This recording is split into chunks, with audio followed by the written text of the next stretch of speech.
We are now going over chapter 7 this week, so congratulations on making it to the very end of the book.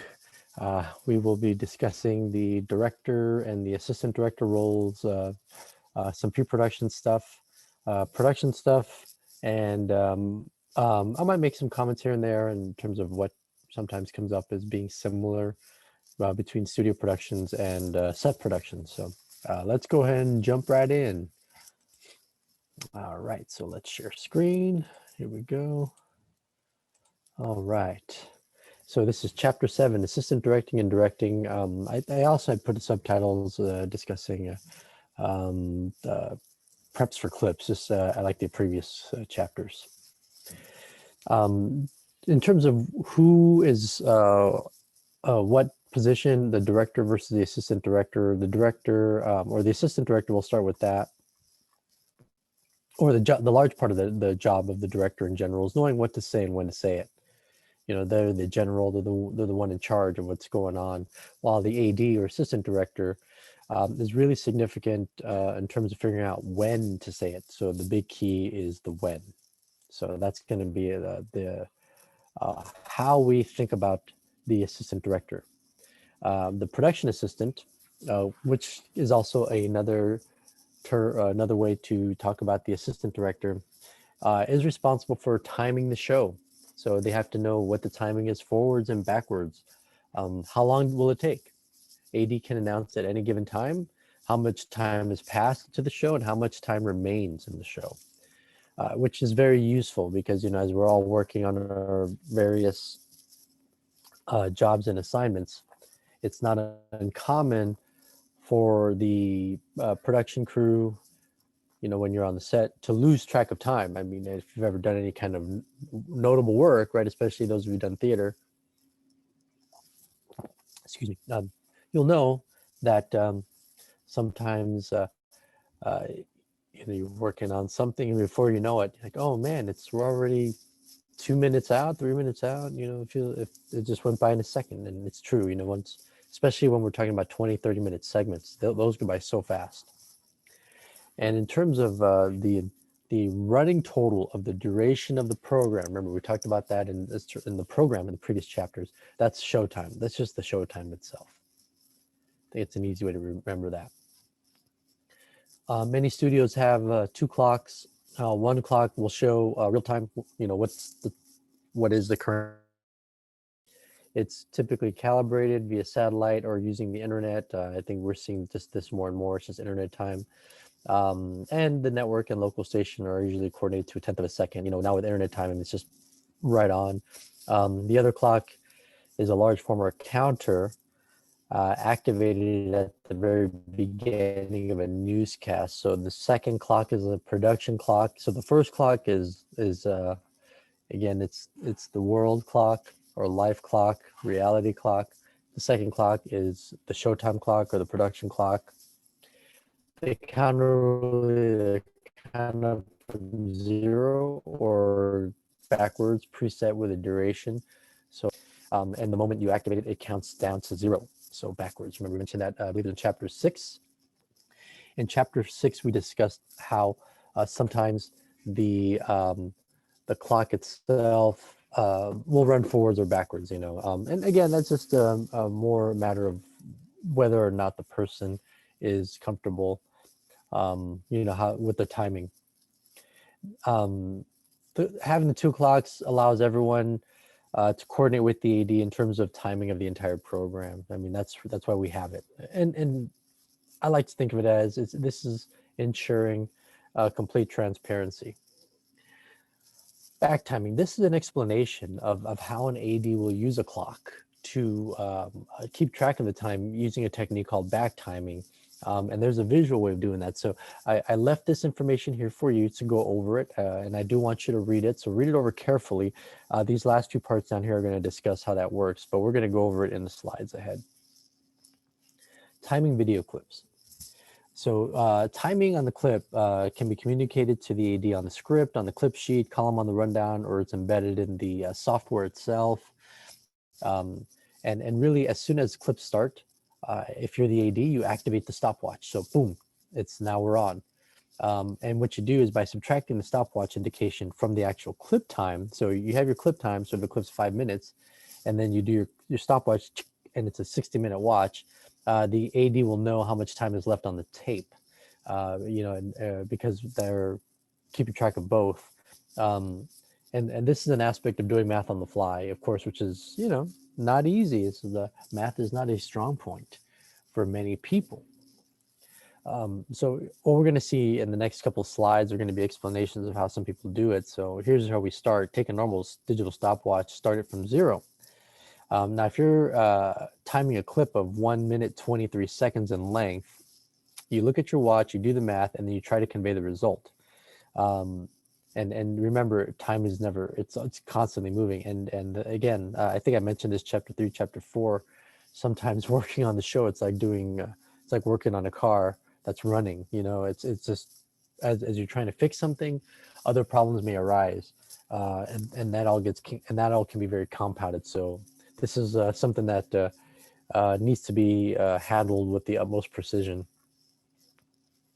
Programmable counters can be used if time gaps between clips is great enough to allow the AD to program in the next clip length and activate the countdown. And that can be if you have a PKG. If the package itself is of significant length, then you could probably activate it. However, in most instances and news environments, it's something that's not possible. So ADs will still use analog stopwatches, like from that show, 60 minutes. Again, and to use that to do the visual math of timing of the video clips. And again, we're going to see exactly how those calculations work.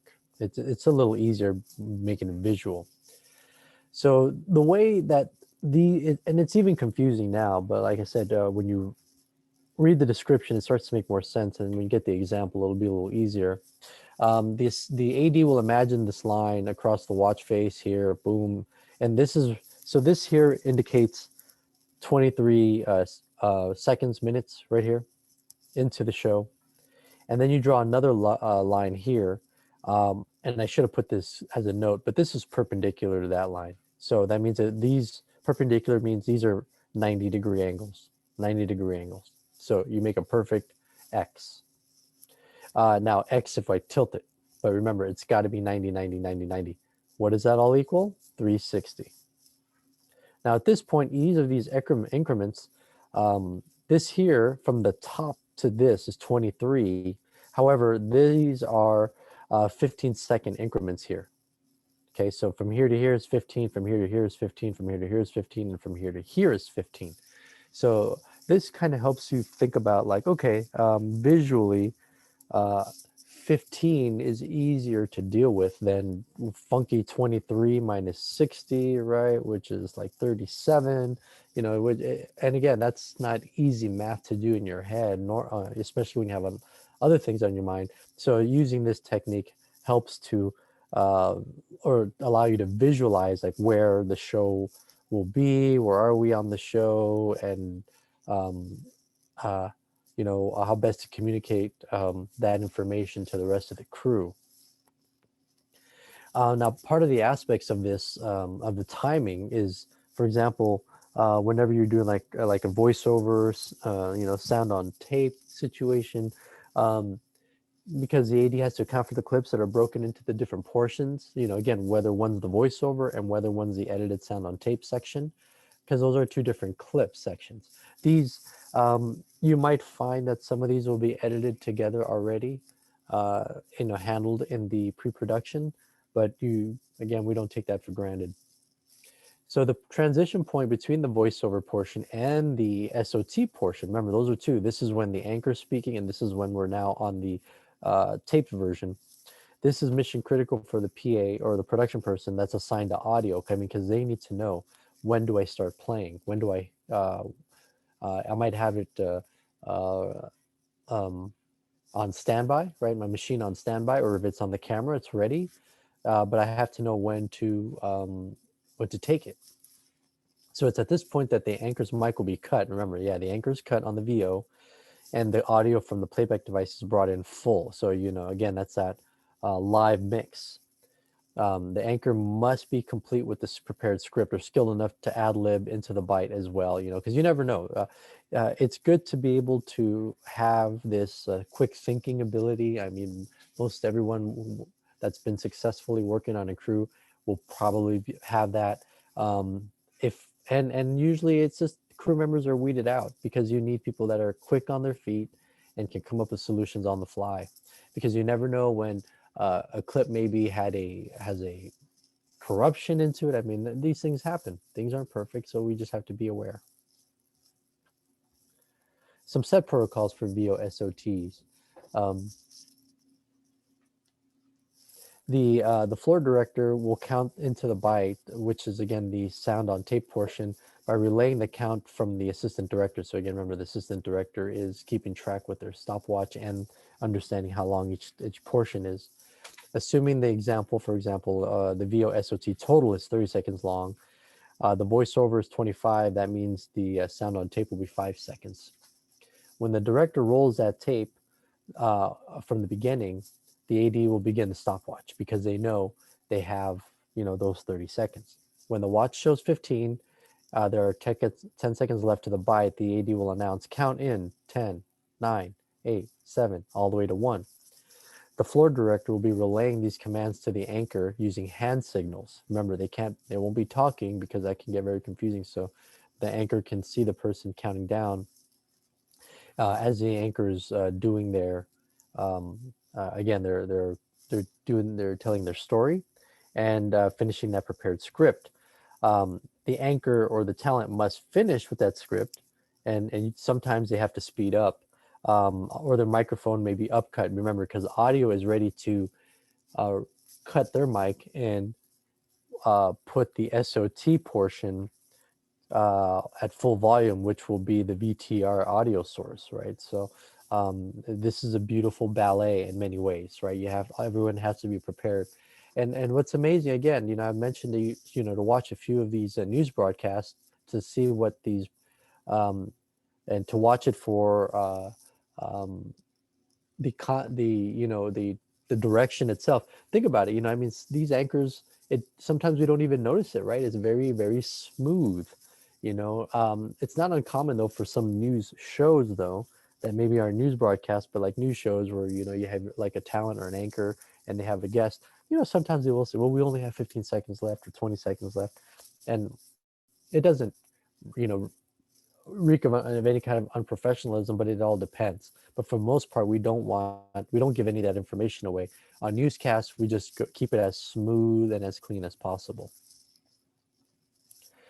Now, when the sound on tape will cut to the voiceover, the audio operator will need to open the anchor's microphone and cut the playback source audio exactly as it ends, so the opposite then happens. Um, Although the process did not involve the floor director counting, remember this time when it's ending and it's going back to the talent, you don't have the floor director necessarily counting down to the talent. But the director on the floor will need to cue the talent to provide the voiceover for that aspect of the tape or the end, or to do a wrap up, to do the summation.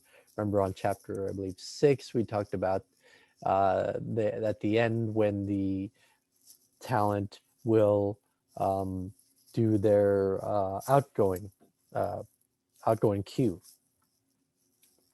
Now, here's some workarounds for voiceover.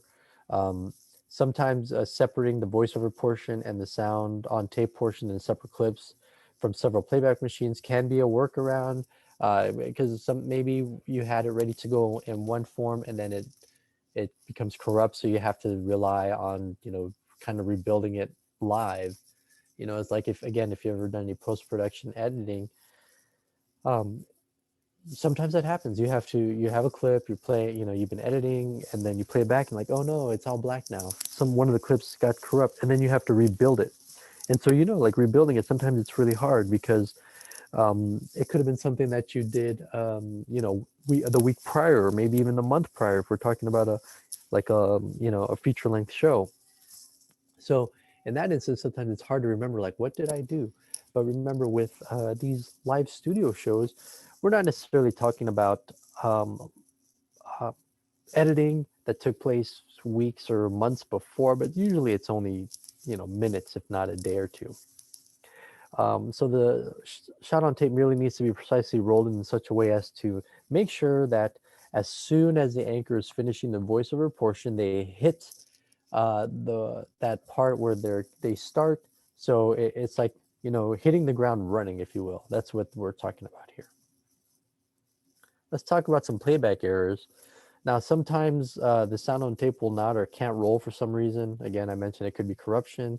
So the anchor is left, introducing a soundbite that's not going to be viewed like, now let's take a look at this. And then nothing happens. You're like, well, never mind, so you look, like, whoops. So what you do instead, and this is something that comes with professionalism and experience, we avoid previewing. So we avoid we ran, instead of saying, we ran into Coach Ariyama after the game, and here's what he had to say. Um, if you don't say that, the voiceover is fine. The director and crew merely continue the next story in the event of a tape failure. So you could say like, okay, the high school game went into overtime, and we saw that both teams were elated with the result. And instead of saying we spoke with the winning coach, instead of saying that, so if you avoid that whole section and you just have that one part, and let's say that the clip of, the teams playing and the interview with the coach, or maybe even a player or two, something happened to it, then you might have a moment of a pause and then a playback. But think of it that too. How often have you been watching these news programs and they say, um, you know, when they do the VO part and they're introducing the clip, there can be sometimes a pause or the audio is just a little bit off. Well, that's just because they're dropping one and raising the other one. The advantages to separating that voiceover from the shot on tape stuff, it really does bear down on the assistant director, the floor director, the anchor, and the audio position. The disadvantages, though, because again, that first group are the ones that are right there live, um, in terms of being on the floor and moving along, because they just move along. But in terms of like if it doesn't work and we have like we have to figure out the fix, this really affects the director in general, the technical director and playback, because you have to know, okay, we have to fill the time. Remember, pretty much ADs, floor directors, anchors, audios, you're taking direction, while directors, TDs, playbacks, you're the ones responsible for the media itself and for giving the direction. So that's why we separate these two out in terms of an advantage, disadvantage. Or let's say it's not really an advantage, but it's not, these guys aren't really affected as much, while these guys are the ones that, okay, that's 15 seconds that we need to figure out. Now we also have character generation that needs to be considered. The video clip maybe, character generation may be required to be keyed over that clip itself. So the assistant director has to use that stopwatch for clip time for the task. Also, maybe or they just grab their phone and use another additional watch. Can be any digital analog. Because the point at which a particular graphic is brought up is usually very tight. Titles come up for maybe 5 seconds at most, especially on television.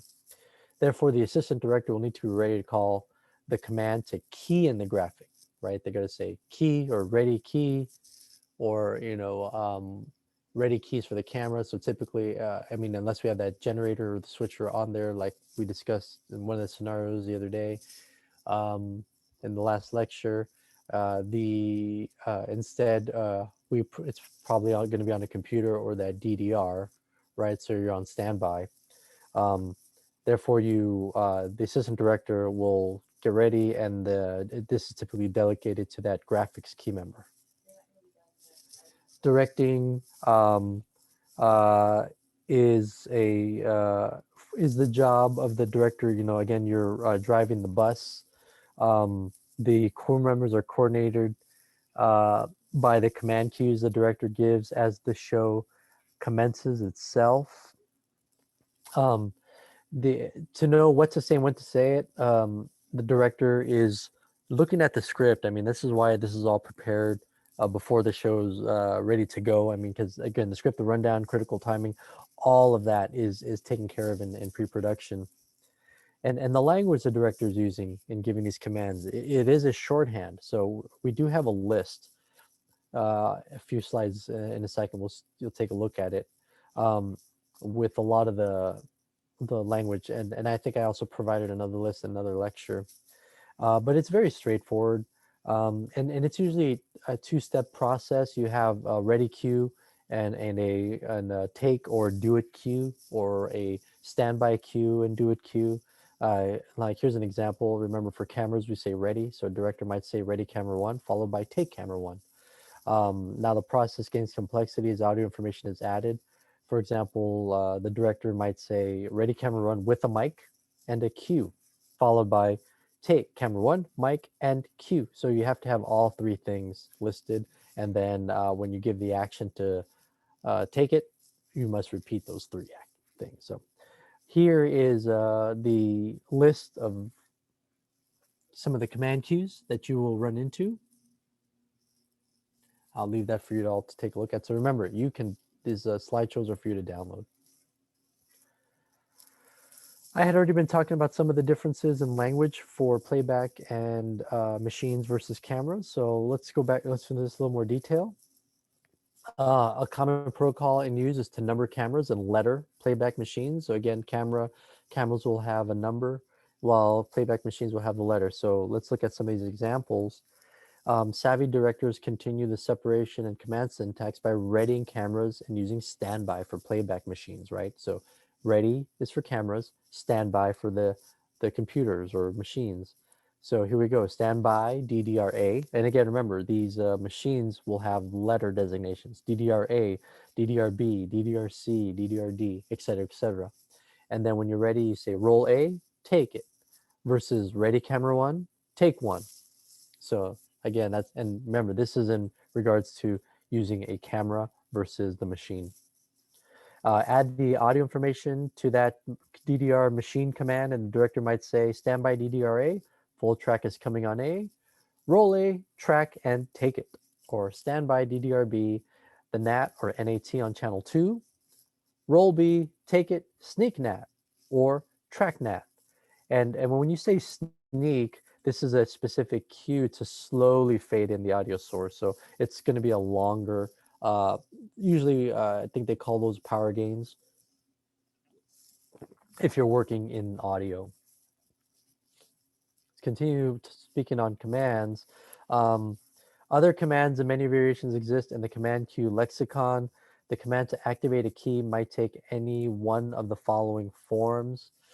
So we might have, as an example, like standby downstream, followed by downstream, followed by ready to lose downstream, and then lose. So the way you say it would be standby downstream, downstream. It's playing, ready to lose downstream, lose. So that's how you would say it. You could also say ready to font, font, ready to lose, lose. So you could also use these right here when you say ready to lose downstream or ready to lose, then you say and lose. Or I've heard and lose or and font. Marking a script. When the directors works on marking a script, they're giving themselves reminders, little memory jogs as to what the command needs to be said.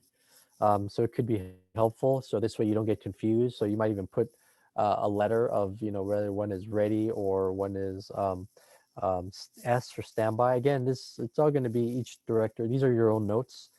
All directors mark the script differently. The lowest common syntax is useful in terms of learning the marking process. And again, you'll develop your own shorthand. It's really what we're talking about here. That's shorthand. So anytime, again, a roll cue is a specific word in the script that's identified by the director as the cue they're going to use to convey that roll command. Typically or usually the roll cue is selected a few seconds prior to the expected take point of the clip. So this is, and it can be spoken by on-air talent, that one section. So they'll find out, they'll communicate this with the talent, like this is what you're going to say. When they hear that, that means that there's going to be, it's in preparation for the next part. So it's all a team, right? It's all a team effort. So even your anchor or your talent, what they say is useful in terms of what the rest of the crew can expect. It's all very useful again. So they do part of that even directing job, right? And here's another example of some command cues. So I want you to go over this and take a look at maybe how the technical director works with the audio too. So we can look at part one, part two. Here's an example of marking. We have a sheet that you can take a look at. So once the roll cue is located and marked, some directors might circle it. So once you know that's what the talent's going to say, the DDR information will follow because it needs to be marked into the script. So some people like to do a roll box, draw in a little box. So notice the word roll and the box below it. The word roll is a memory jog. This is again for the director. That's what we mean by memory jog. This is to remind the director what the roll command will be. The DDR letter itself can be marked in the box. In this example, it's DDRA. So we'll know that that box means DDRA. And sometimes a director can draw an arrow from the roll box to the roll cue so that there's that direct connection, or you just draw a line across.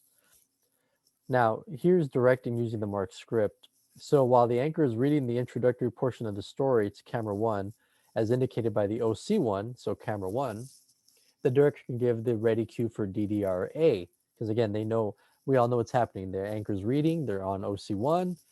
The director hears the anchor hit the roll cue when as soon as the anchor says that they've all predetermined what will be that cue, the director will then roll the clip and take it as a program source as the or take the program source as the anchor finishes the story introduction. So this can be a version of that VOSOT, right?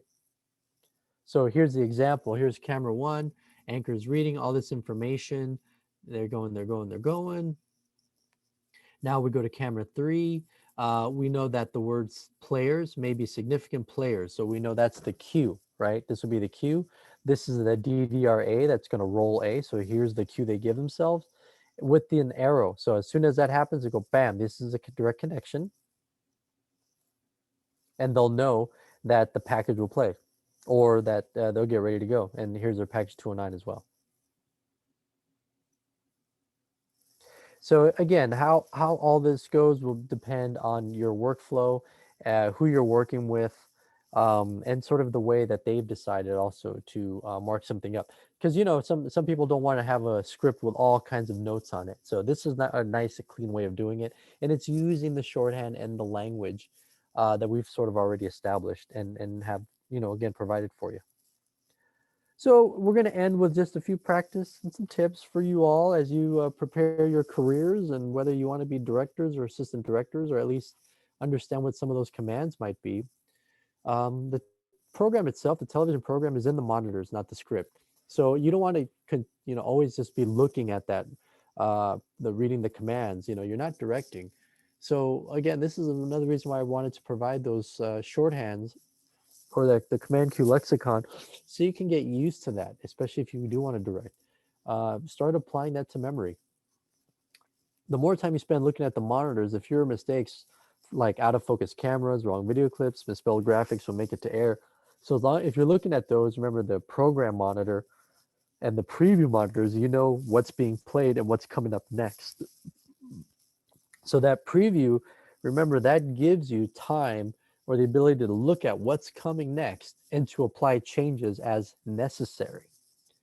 And again, that's going to be similar to what we do in post-production on shows. When we get to project 3, we'll talk about that more. The script is the only tool in the procedure of directing. The script is only one tool. I'll just say the only tool. No, is only one tool. You have to learn to just glance at it as the show progresses, because as I said in one of the other lectures, remember, the script is only the blueprint. It's there as sort of a map, as a guide, but sometimes we go off the guide, sometimes we go off the blueprint, depending, like, oh, we're supposed to cross the bridge. This map was made 10 years ago. There's no longer a bridge. So and having the ability to improvise quickly, as stated earlier in this lecture, is going to be very, very useful. So develop that practice, start thinking on your feet. One should practice command cues in whatever fashion seems to work well for the individual. And then you want to make sure that you're understood though by the rest of the staff. So don't go making up your own lexicon. You can do versions of it, but again, don't. You've got to be able to communicate, and that's the key here. We're talking about communication. It's good form to always direct remarks so that the new director does not come to it awkwardly rely on a script of command cues. Again, um, the new director, if you have someone else, because you're not working 7 days a week necessarily, they'll be able to maybe you had marks on one of your scripts, maybe a section didn't make it, it's going to go to weekend, and the weekend director will be able to look at it and be able to read your command cues. So again, this is all about communication. If you noticed from the beginning, it's always about communication. It's all about having a understanding of what everyone's doing. So again, this is why we encourage you to continue to uh, sign up for as many roles as possible between you and the crew members. Continue to learn, and if you get stuck somewhere, don't be afraid to ask questions. But try to commit everything to memory as much as possible. Look over this text, and do Google searches for things that might be confusing in terms of everything we went over in this book here. So congratulations, we made it to the very end here, and you should at least have an understanding of some of the studio procedures for working on a television studio, or at least a live studio. Remember to go over your labs and to continue to fill out your production reports as necessary for the class, and also discussions if they are um, required, or if you see one posted. All right, everyone, have a productive week. Continue to break legs and take names, as we say. And, again, if you get stuck with anything, um, ask our media specialist. We have Professor Cooney, and you have me, of course, which many of you have been asking questions via email. So continue to do so. And remember, we also have labs every Thursday. I'm not labs, but we have office hour every Thursday. So please come to that, ask me questions, because I have it open for that whole hour, just sitting here and working away. So that is your opportunity to come talk to me. So take advantage of that. All right, everyone. Have a productive week.